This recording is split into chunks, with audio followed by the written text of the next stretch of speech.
الحمدللہ رب العالمین والصلاة والسلام علی سید المرسلین سیدنا محمد وعلی آلہ وصحبہ اجمعین۔ اعوذ باللہ من الشیطان الرجیم، بسم اللہ الرحمن الرحیم۔ رب اشرح لی صدری ویسر لی امری واحلل عقدۃ من لسانی یفقہوا قولی۔ ربنا زدنا علما ربی یسر ولا تعسر وتمم بالخیر، آمین یا رب العالمین۔ السلام علیکم ورحمۃ اللہ وبرکاتہ۔ آپ جانتے ہیں کہ ہم آج کل جملہ اسمیہ پہ بات کر رہے ہیں، اور جملہ اسمیہ کے بارے میں ہم نے ایک تو پورا درس کور کیا تھا، جس میں ہم نے دیکھا تھا کہ جملہ اسمیہ کو مرکب تام بھی کہتے ہیں، یعنی مکمل مرکب جس میں پوری بات واضح ہو جائے، چاہے وہ خبر کی صورت میں ہو یا درخواست یا خواہش کی صورت میں ہو یا حکم کی صورت میں ہو۔ تو یہ تین شکلیں ہو سکتی ہیں جملے میں، اور جملے کی جو سادہ ترین حالت ہے وہ یہ ہے کہ وہ دو الفاظ پر مشتمل ہوتا ہے، یعنی پہلے لفظ یعنی اسم کو کہتے ہیں مبتدا، مبتدا اس لیے کہ وہ ابتدا میں، اور پھر اس اسم کے بارے میں جو انفارمیشن اس جملے میں ہوتی ہے اس کو کہتے ہیں خبر، یعنی مبتدا کے بارے میں ہی خبر دی جا رہی ہے۔ اور ہم نے دیکھا تھا کہ جملہ اسمیہ، جملہ اسمیہ کیوں کہتے ہیں اس کو؟ کیونکہ وہ اسم سے شروع ہوتا ہے۔ اس کے برعکس جملہ فعلیہ بھی ہوتا ہے، وہ فعل سے شروع ہوتا ہے یعنی ورب سے، اور اس کی بات ابھی ہم نے آگے جا کے کرنی، فی الحال ہم اسم پہ فوکس کر رہے ہیں۔ جملہ اسمیہ کے بارے میں ہم نے کچھ موٹے موٹے اصول پڑھے تھے جو کہ تین تھے۔ کون کون سے تھے؟ کہ پہلی بات تو یہ ہے کہ جو مبتدا ہے وہ مرفوع حالت میں ہوتا ہے عام طور پر، یعنی ایکسیپشنز ہو سکتی ہیں، لیکن عمومی اصول یہی ہے کہ مبتدا مرفوع حالت میں ہوگا اور اس کی خبر جو ہے وہ نکرہ حالت میں ہوگی۔ اب معرفہ اور نکرہ ہم تفصیل سے پڑھ چکے ہیں، یہ آپ لوگ جانتے ہیں۔ دوسرا اصول ہم نے دیکھا تھا کہ معرف کے مبتدا اور خبر دونوں ہی رفعی حالت میں ہوں گے۔ ہم جانتے ہیں کہ اسم کی تین حالتیں ہوتی ہیں اعرابی لحاظ سے، تو اعرابی حالت رفعی بھی ہو سکتی ہے، نصبی بھی اور جری بھی، یہ ہم بار بار پڑھ رہے ہیں۔ تو جملہ اسمیہ میں جو سادہ ترین شکل ہے یعنی مبتدا اور خبر والی، اس میں مبتدا اور خبر دونوں کی حالتیں رفع ہوگی۔ دوسری بات ہوگی، تیسرا اصول ہم نے پڑھا تھا کہ جنس اور عدد دونوں لحاظ سے خبر مبتدا کے تابع ہوگی۔ ہم نے چار اہم باتیں پڑھی تھی نا اسم کے بارے میں، ایک جنس، ایک عدد، ایک وسعت اور اعراب۔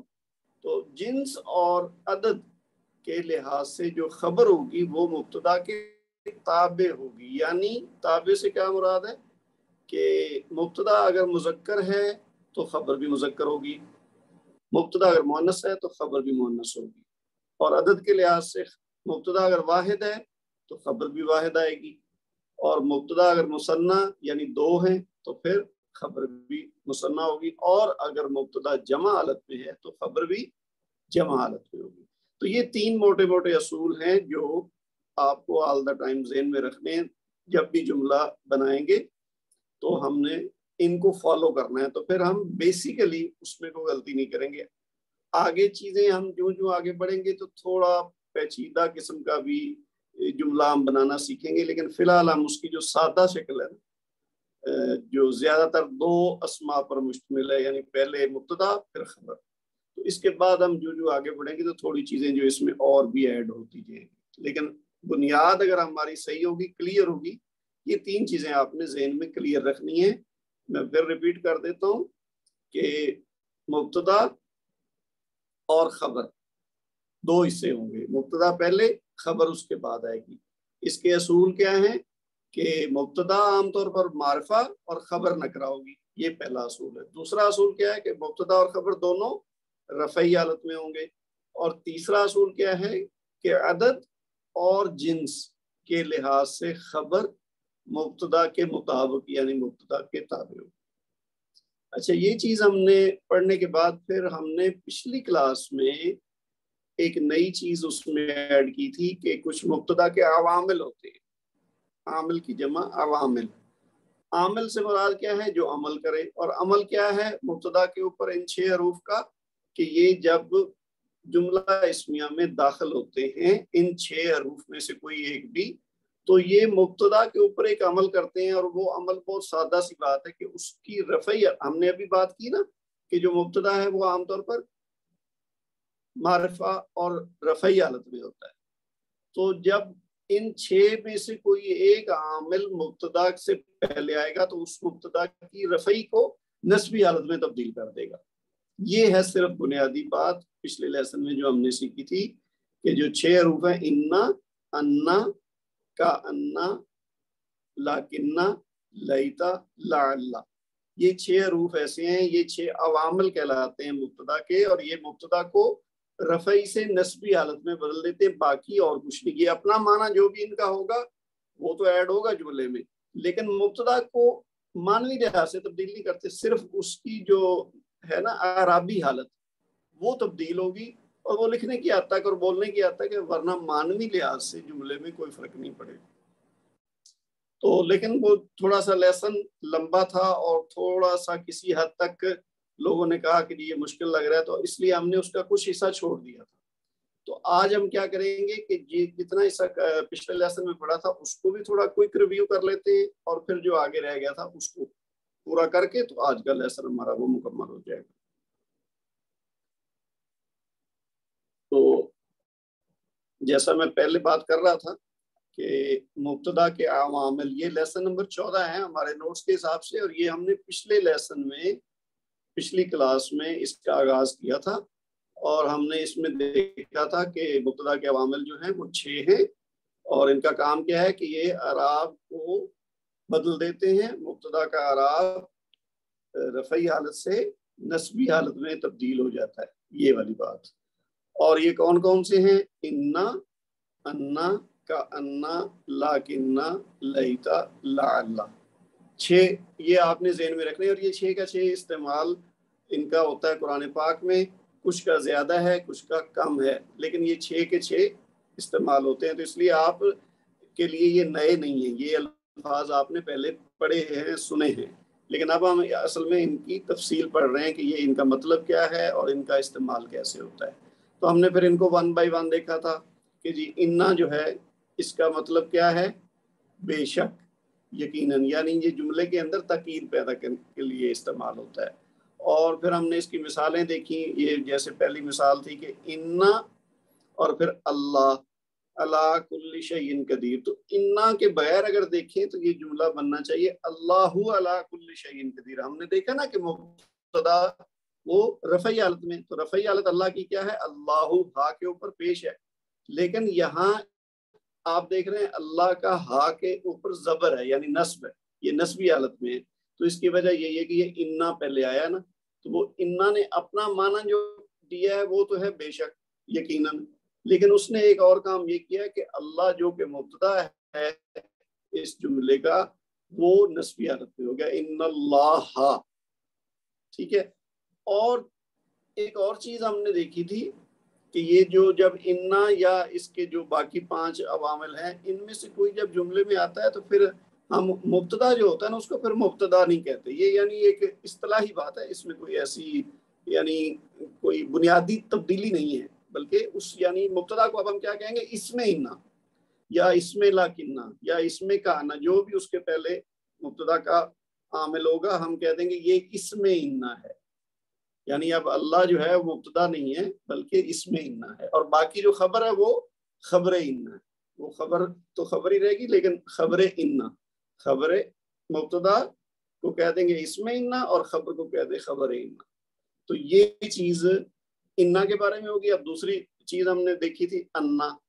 انا کا بھی وہی معنی ہے بے شک یا یقیناً، لیکن یہ عام طور پر جملے کے بیچ میں آتا ہے. انا جملے کے شروع میں آتا ہے، اور اگر یہی معنی جملے کے بیچ میں پیدا کرنا ہو تو پھر اس کو انا نہیں کہتے، انا کہتے ہیں.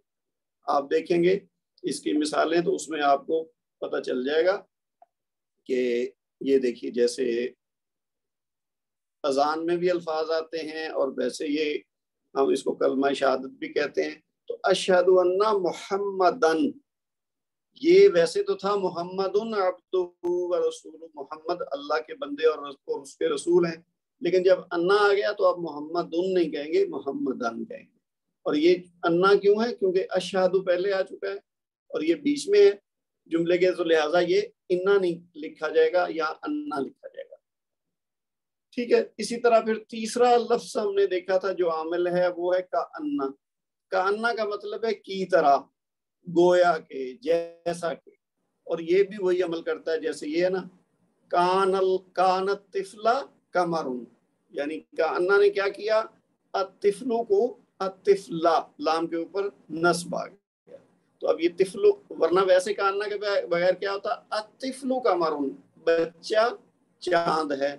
کمرن کہتے ہیں چاند کو، لیکن کأنا لگا تو ایک تو اس نے اپنا معنی بیچ میں ایڈ کیا کہ گویا کہ بچہ چاند ہے، اور دوسرا عمل کیا کیا، الطفلوں کو الطفلا کر دیا. پھر چوتھی جو قسم ہے اس کی عوامل کی وہ ہے لاکنہ. لاکنہ وہی ہے جو اردو میں ہم لیکن کہتے ہیں یا انگلش میں بٹ کہتے ہیں، تو اس کا مطلب وہی ہے لیکن. اور یہ عام طور پر دو جملوں کے بیچ میں ہوتا ہے، اور اس کا بھی عمل وہی ہے کہ یہ اپنے بعد والے اسم کو نسبی حالت میں لے جاتا ہے. تو جیسے یہ مثال ہے نا، لا البیت جدید، گھر نیا ہے، ولیکن الاثاث قدیم، لیکن اس کا سامان یا فرنیچر وغیرہ جو ہے وہ پرانا ہے. جدید کا مطلب نیا، قدیم کا مطلب پرانا. اور تو لاکن جو ہے، لاکنہ اس نے کیا کیا، الاساسو تھا تو الاساسا ہو گیا. آخر میں یہ جو سا ہے نا اس کے اوپر زبر لاکنہ کی وجہ سے آیا، ورنہ اس کے بغیر کیا ہوتا، الاساسو قدیم. ہم نے جملہ اسمیہ کے جو اصول پڑھے ہیں وہ یہی ہے نا کہ مبتدا رفعی حالت میں ہوتا ہے، تو الاساسو ہونا چاہیے تھا، لیکن لاکنہ کی وجہ سے الاساسا ہو گیا. دو اس کے عوامل اور ہیں مبتدا کے، وہ کون کون سے ہیں، لیتا، نمبر 5 پہ ہے لیتا. لیتا کا مطلب ہوتا ہے کاش. تو یہ دکھ، حسرت اور تمنا کے معنی پیدا کرنے کے لیے استعمال ہوتا ہے جملے میں. تو اس کا بھی عمل وہی ہے کہ یہ اپنے بعد والے اسم کو نسبی حالت دے دیتا ہے. تو یہ تھا البنات مؤدبات، لڑکیاں باادب ہیں. لیکن لیتا جب لگا تو ایک تو اس نے معنی تبدیل کر دیا، کیا کیا کہ کاش کے لڑکیاں باادب ہوتی. اور دوسرا کیا ہوا کہ لیتا کی وجہ سے البناتو جو تھا وہ البناتی ہو گیا. یہ ہم لاسٹ ٹائم کافی تفصیل سے بات کی تھی کہ البناتی نسبی حالت ہے اور کیسے، کیونکہ ہم یہ پہلے ان کی رفعی، نسبی اور جری حالتیں پڑھ چکے ہیں. تو یہ البناتو، البناتا نہیں بنے گا، البناتی. کیوں؟ کیونکہ نسبی اور جری دونوں حالتیں البناتی اور نکرہ حالت میں بناتن ہے. اور آخری عامل جو ہے مبتدا کا وہ کیا ہے، لعل. تو لعل کا مطلب ہوتا ہے شاید، امید کا معنی اگر پیدا کرنا ہو نا کسی بات میں تو اس وقت لعل لگاتے ہیں، جس کو ہم اردو میں شاید یا انگلش میں پرہیپس کہتے ہیں. ٹھیک ہے جی. اور لعل کا بھی عمل وہی ہے کہ یہ اپنے بعد والے اسم کو نسبی حالت میں کر دیتا ہے اور اپنا معنی ساتھ ایڈ کر دیتا ہے. جیسے ہے نا یہ لعل الساعۃ قریب، اور لعل نے کیا کیا، الساعۃ کو الساعۃ کر دیا، اور معنی میں کیا ہو گیا کہ شاید کہ وہ گھڑی یعنی قیامت کی گھڑی قریب ہو. تو یہ ہم نے 6 عوامل پڑھے تھے، میں نے ابھی مختصراً اس کو ریوائز کر دیا ہے.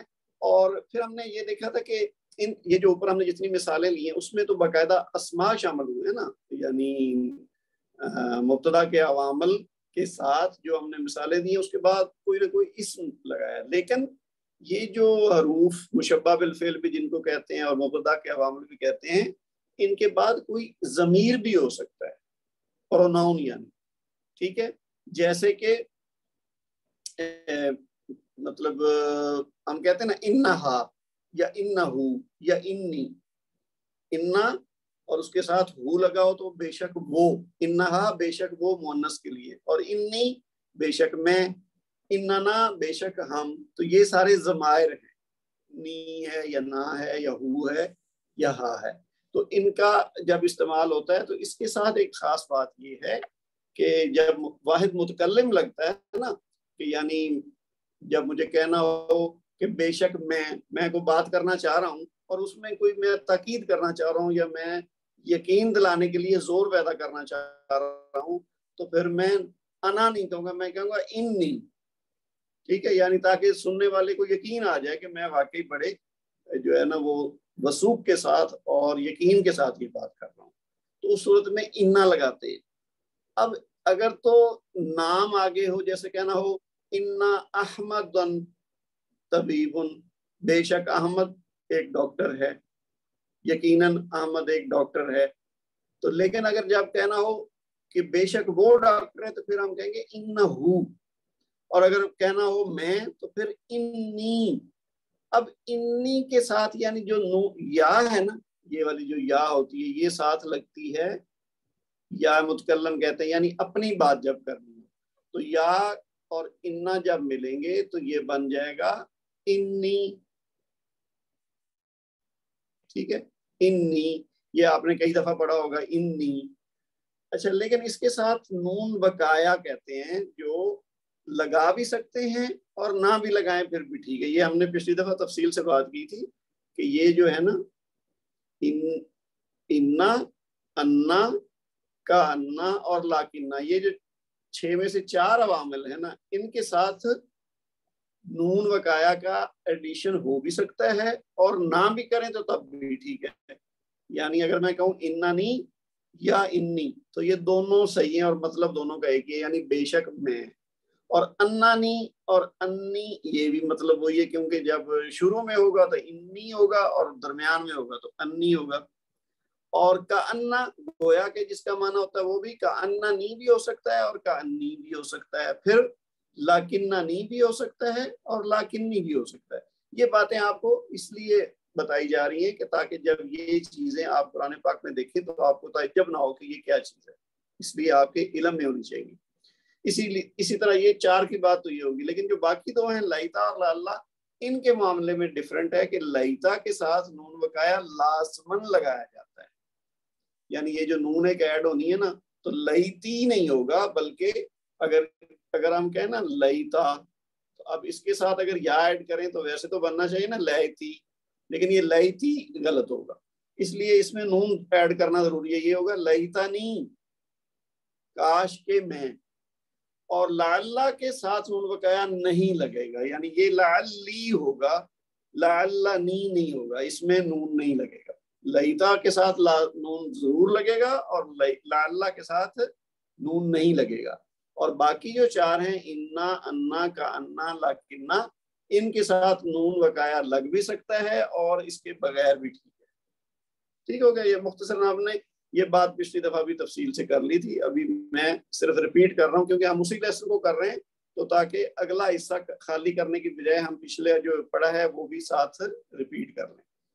پھر ہم نے کہا تھا کہ یہ جو انا، انا، کا انا اور لکنہ، یہ جو 4 مبتدا کے عوامل ہیں، ان کو ہلکی حالت میں یعنی مخفف کر کے اور ہلکا کر کے بھی لکھ سکتے ہیں، یعنی تخفیف کی حالت میں۔ وہ اس کا مطلب کیا ہے کہ اس کے بعد جو نون مشدد ہے اس کو تشدید کے بغیر بھی لکھ سکتے ہیں، یعنی انا کو ان، انا کو ان، کا انا کو کا ان، اور لاکنہ کو لاکن۔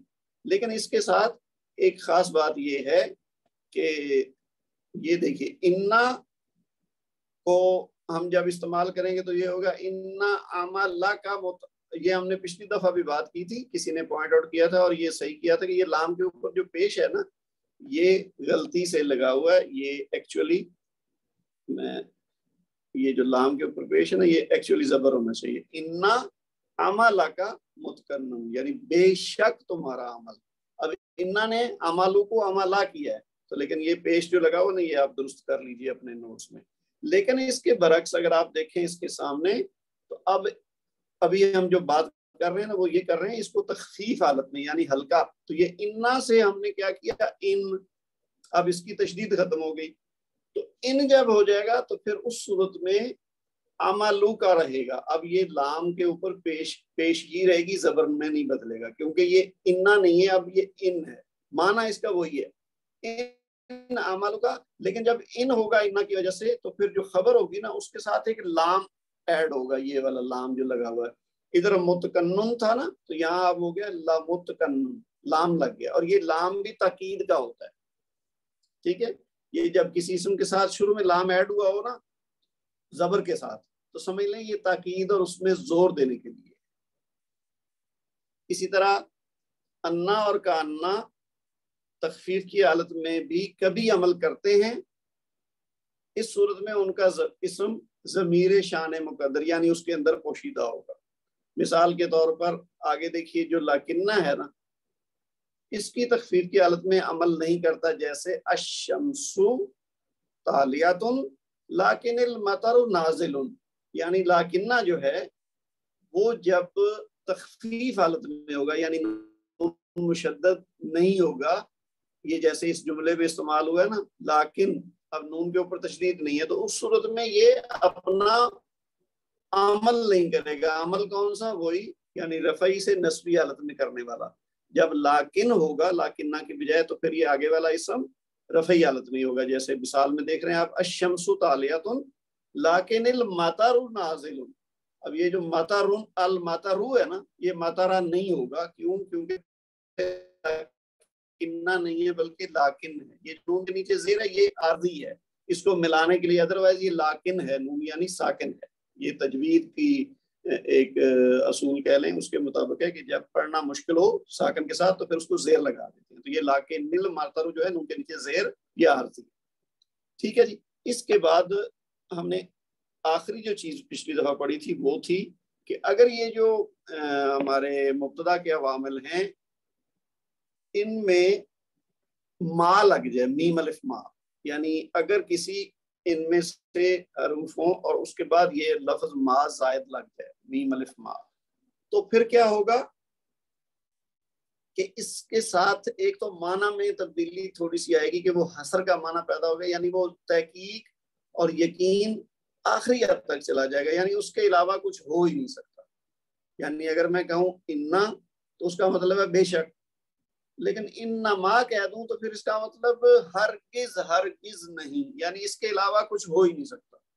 جیسے یہ ہے نا کہ انما الاعمال بالنیات، ویسے تو ہم اس کا معنی یہی کرتے ہیں کہ بے شک اعمال کا دار و مدار نیتوں پر ہے، لیکن یہاں انا کی بجائے انما لگا تو اب اس کا مطلب یہ ہے کہ اس میں کوئی شک ہو ہی نہیں سکتا ہے۔ بہت زیادہ تاکید جب کرنی ہے تو پھر انا کی بجائے انما کا استعمال کرتے ہیں، ٹھیک ہے؟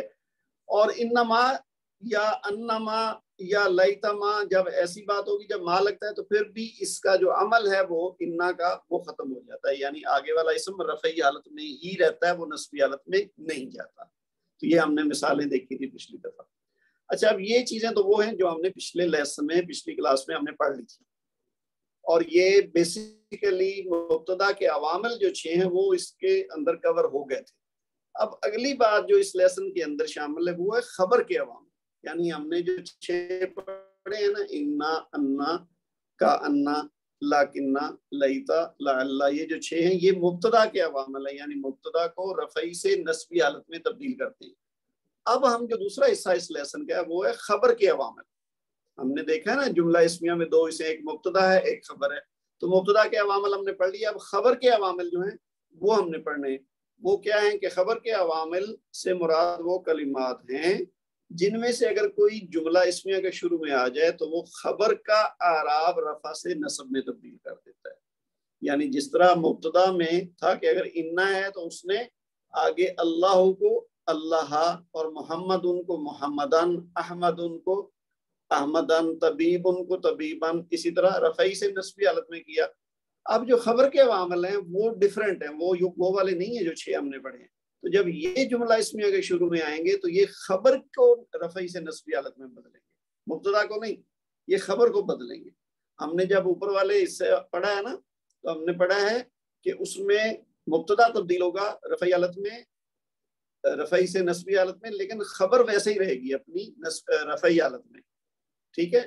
ویسے تو بنیادی طور پر مبتدا اور خبر عام طور پر رفعی حالت میں ہوتے ہیں، لیکن جب مبتدا کا عامل کوئی آئے گا تو مبتدا کو وہ نسبی حالت میں کر دے گا اور خبر رہے گی اپنی اصلی یعنی رفعی حالت میں۔ اب جو خبر کے عوامل ہم پڑھ رہے ہیں جب یہ استعمال ہوں گے تو مبتدا اپنی اصلی حالت میں رہے گا لیکن خبر تبدیل ہو کے نسبی حالت میں چلی جائے گی۔ ابھی ہم اس کی مثالیں دیکھتے ہیں۔ اچھا، پہلی بات تو یہ کہ یہ ہیں کون کون سے؟ وہ 6 تھے، یہ زیادہ ہیں۔ کانا، سارا، اصبحا، ادھا، امسا، زلا، باتا، ماداما، لیسا۔ کتنے ہو گئے؟ 9 ہیں، ٹھیک ہے۔ اچھا، اس میں کچھ تو ہیں جو استعمال ہوتے ہیں زیادہ لیکن باقی کا استعمال بہت کم ہے۔ قرآن پاک میں بھی ایون بہت کبھی کبھار آپ کو استعمال ملے گا، لیکن اس میں جو کانا اور لیسا سب سے زیادہ یہ استعمال ہوتے ہیں۔ عام لکھنے لکھانے میں، بات چیت کرنے میں بھی انہی کا زیادہ استعمال ہوتا ہے، اور قرآن مجید میں بھی آپ دیکھیں گے کانا اور لیسا زیادہ استعمال ہوئے، باقی جتنے بھی یہ خبر کے عوامل ہیں وہ بہت کم استعمال ہوئے، لیکن ان کا استعمال ایک ایک مثال سے دیکھ لیتے ہیں تاکہ ہمارے ذہن میں رہے۔ اچھا جی، خبر کے عوامل کی مثالیں کیا ہیں؟ پہلے نمبر پہ جو سب سے زیادہ استعمال ہوتا ہے وہ ہے کانا۔ کانا، اور کانا کا مطلب ہے بھی ہے اور تھا بھی ہے، لیکن زیادہ یہ تھا کے معنی پیدا کرنے کے لیے استعمال ہوتا ہے۔ جیسے ہے نا زیدن قائمن، اگر میں کہوں زیدن قائمن تو اس کا مطلب ہے زید کھڑا ہے، لیکن کانا اگر میں نے کہا نا زید کھڑا تھا تو اب تھا کے استعمال کرنے کے لیے مجھے کانا لگانا پڑے گا، تو یہ ہے کانا زیدن قائمن۔ یہ بات کا غور ہے کہ ویسے اصلاً جملہ کیا تھا؟ زیدن قائمن، زید بھی رفعی حالت میں اور قائمن جو خبر ہے وہ بھی رفعی حالت میں، لیکن اب کانا لگنے سے کیا ہوا ہے کہ زیدن جو مبتدا تھا وہ تو رہا اپنی اصلی حالت میں زیدن، لیکن قائمن جو تھا خبر تھی وہ قائمن ہو گئی، ٹھیک ہے۔ جیسا میں پہلے کہہ رہا ہوں نا کہ یہ مبتدا کے عوامل تھے، وہ مبتدا کو تبدیل کرتے ہیں، جو خبر کے عوامل ہیں وہ خبر کی حالت تبدیل کرتے ہیں۔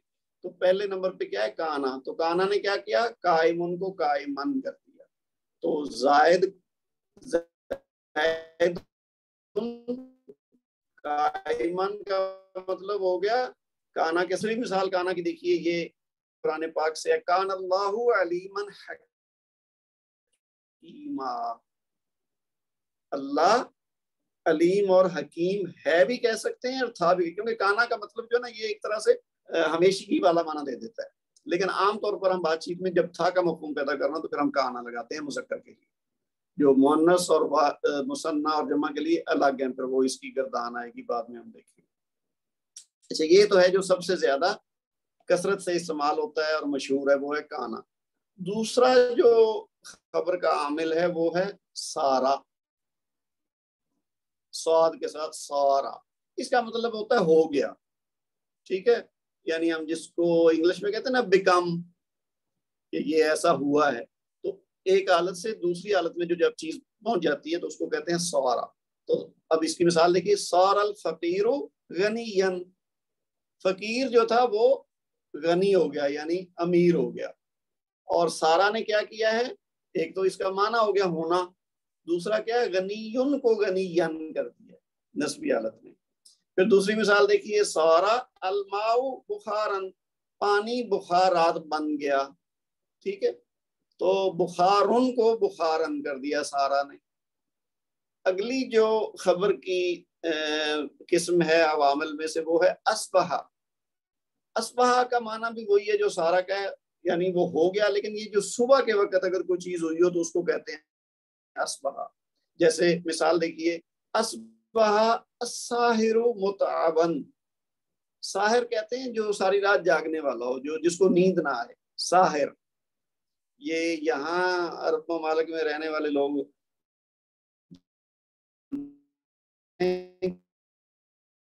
یہاں جو کیمرے استعمال ہوتے ہیں نا، کیونکہ وہ 24 آورس کام کر رہا ہوتا ہے، وہ سونے والی چیز نہیں ہے، وہ جاگ رہی ہے، یعنی وہ دیکھ رہا ہے آپ کو مسلسل، اس لیے اس کا نام ساحر رکھا ہے ٹریفک والوں نے، کہ تاکہ لوگوں کو پتا ہو کہ یہاں کوئی جاگ کے ان کی حرکات کو دیکھ رہا ہے کہ وہ ٹریفک کا صحیح استعمال کر رہے ہیں یا نہیں کر رہے۔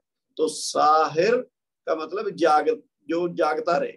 تو اصبح الساحر متعبا، متعبا ہوتا ہے تھکا ہوا، بیمار بھی کہہ سکتے ہیں۔ تو یعنی جو ساری رات جاگتا رہے گا وہ صبح تک تھک جائے گا. ٹھیک ہے, تو اب متعبن سے متعبن ہو گیا, یعنی نسبی حالت میں چلا گیا. دوسری مثال دیکھیے, اصبح الغلام آکلن, یعنی غلام جو ہے نا وہ اردو میں تو ہم اور معنوں میں لیتے ہیں, عربی میں اس معنوں میں بھی آتا ہے, لیکن یہاں عربی میں اس کا معنی لڑکا ہوتا ہے, وہ آئے. تو الغلام و آکلن, آکلن سے یہاں مراد ہے جو عقل مند ہو جائے, یعنی بڑا ہو جائے. تو اصبح الغلام و آکلن, لڑکا عاقل ہو گیا ہے. تو اس نے کیا کیا, آکلن کو آکلن کر دیا, کیونکہ خبر ہے نا, تو خبر کو یہ چیزیں ساری نسبی حالت دیتی جائیں گی. اگلی مثال کیا ہے, اضحیٰ. مثال نہیں بلکہ اس کی قسم جو ہے خبر کے عوامل کی, وہ ہے اضحیٰ. اضحیٰ کہتے ہیں چاشت کا وقت, یعنی جب سورج تھوڑا سا نکلنے کے بعد بلند ہو جاتا ہے تو اس کو کہتے ہیں اضحیٰ. اور چاشت کا لفظ آپ نے سنا ہوگا, چاشت کی ایک نماز بھی ہے جو سورج بلند ہونے کے بعد پڑھی جاتی ہے. تو اضحیٰ چاشت کے وقت جو چیز ہو, جس طرح تھا نا سارا وہ رات کے وقت سے متعلق ہے, اصبح صبح سے متعلق ہے, اور اضحیٰ چاشت کے وقت سے. تو اضحیٰ الطریق مزدحمن, یعنی چاشت کے وقت جو سڑک ہے, یہ الطریق بڑی جو سڑک ہوتی ہے نا ہائی, اس کو کہتے ہیں طریق. تو الطریق مزدحمن کا مطلب ہے جس پہ کراؤڈ ہو, یعنی رش ہو. تو چاشت کے وقت سڑک رش والی ہو گئی, ہوگی نہیں بلکہ ہو گئی ہونا چاہیے. ٹھیک ہے جی. تو مزدحمن سے مزدحمن ہو گیا. اور آپ کو یاد ہوگا میں نے بتایا تھا جب تنوین والا اسم ہوتا ہے تو اس کے اوپر ہوتی ہیں آخر میں عام طور پر دو پیش, تو جب وہ دو زبر لگتی ہیں نسبی حالت میں تو ساتھ ایک الف ایڈ ہوتا ہے. تو یہ مزدحمن, میم کے بعد جو الف ہے یہ اگر دو پیش ہوتی تو پھر نہیں تھا مزدحمن میں, تو اب یہ زبر ہیں دو تو پھر ساتھ الف لگ گیا. اس طرح دوسری مثال ہے اضحیٰ الولد کاتبن, لڑکا کاتب ہو گیا. کاتب ہوتا ہے جو لکھتا ہے, لکھنے والا. تو لڑکا کاتبن کیوں ہوا ہے, اضحیٰ کی وجہ سے, کیونکہ یہ اس خبر کو اس نے نسبی حالت میں کر دیا. پھر جو اگلی قسم ہے پانچویں, وہ ہے امسا. اس کا تعلق ہے شام کے ساتھ, یعنی ایوننگ ٹائم جو ہوتا ہے. اب یہ مختلف دیکھیں عربی کتنی کمپریہنسو اور کتنی جو ہے نا وسیع زبان ہے, یعنی ہونے کے لیے بھی مختلف الفاظ ہیں. صبح کے وقت کوئی چیز ہو تو اس کے لیے اور لفظ ہے اصبح, شام کے وقت ہو تو امسا, چاشت کے وقت ہو تو اضحیٰ. ٹھیک ہے. اور ویسے رات کے وقت ہو تو سارا, یعنی پوری رات میں اگر کوئی چیز ہوئی ہے اور تبدیلی آئی ہے اس میں تو اس کو سارا کہیں گے. پھر آگے اور بھی چیزیں آ رہی ہیں. اچھا, امسا جو شام کے وقت چیز ہو اس کو کہتے ہیں امسا. تو امسا الزہر زابلن, زہر کہتے ہیں پھول کو, اور زابلن ہوتا ہے جو مرجھایا ہوا ہو. تو زابلن سے زابلن ہو گیا. کیوں, امسا کی وجہ سے, کیونکہ یہ خبر کا عامل ہے تو اس نے خبر کو کر دیا نسبی حالت میں. پھر امسا الولد قاریان, قاریون ہوتا ہے نا پڑھنے والا, تو قاریان نسبی حالت ہو گئی, لڑکا پڑھنے والا ہو گیا. ٹھیک ہے. اور یہ شام کے وقت جب چیز ہو تو پھر امسا کا استعمال کرتے ہیں. پھر چھٹی جو قسم ہے وہ ہے ذلہ. تو یہ جو پورے دن میں ایک چیز قائم رہی ہو اس کو کہتے ہیں ذلہ. تو ذلہ الجو معتدلاً, جو کہتے ہیں موسم کو, بہتر جس کو ہم انگلش میں کہتے ہیں. تو ذلہ یعنی قائم رہا, الجو موسم, معتدلاً معتدل, معتدل ہم کہتے ہیں نا بیلنس, جو نارمل ہو, نہ گرم ہو نہ سرد ہو, تو معتدل موسم کہتے ہیں. تو ذلہ الجو معتدلاً یعنی پورا دن موسم معتدل رہا. تو اس میں بھی کیا ہوا ہے, معتدلن سے معتدلن ہو گیا, یعنی اس نے اس کو نسبی حالت دے دی. اور اگلی قسم جو ہے وہ ہے باتا. باتا جس طرح ذلہ دن بھر رہنے والی بات کو کہتے ہیں نا, اس طرح پوری رات جو ایک جیسی چیز رہے اس کو باتا کہتے ہیں. تو باتا المریض ساہرن, یہ ساہرن پھر آ گیا, اوپر بھی ہم نے استعمال کیا نا ساہر, تو ساہر ہے جو جاگتا رہے. تو باتا المریض ساہرن یعنی مریض ساری رات جاگتا رہا. لیکن یہاں قابل غور بات کیا ہے, ساہرن سے ساہرن ہو گیا باتا کی وجہ سے نسبی حالت. ٹھیک ہے جی. یہ 7 چیزیں ہو گئی. جو آخری 2 ہیں وہ کیا ہیں, 8ویں ہے ماداما. ماداما کا مطلب ہوتا ہے جب تک, یعنی ہم جملے میں کہتے ہیں نا ایسا ہوا جب تک کہ ایسا رہا، تو اس کے لیے عربی میں استعمال ہوتا ہے لفظ ما دام، اور یہ بھی خبر کا عامل ہے، یعنی خبر کو نصبی حالت میں کر دے گا۔ دیکھیے مثال، التلامیذ قائمون، شاگرد کھڑے رہے، ما داما جب تک کہ الاستاذ قائمن، جب تک کہ استاد کھڑا رہا، ٹھیک ہے، جب تک استاد کھڑا رہا شاگرد یا طلبہ بھی کھڑے رہے۔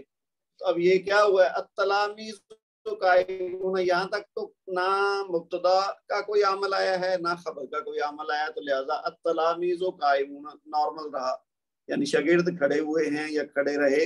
ما داما جب تک، اب جب ما داما آیا نا تو اس کے بعد جو خبر ہے قائمن، وہ قائمن تھا نا تو وہ اب قائمن ہو گیا، الاستاذ قائمن، جب تک کہ استاد کھڑا رہا۔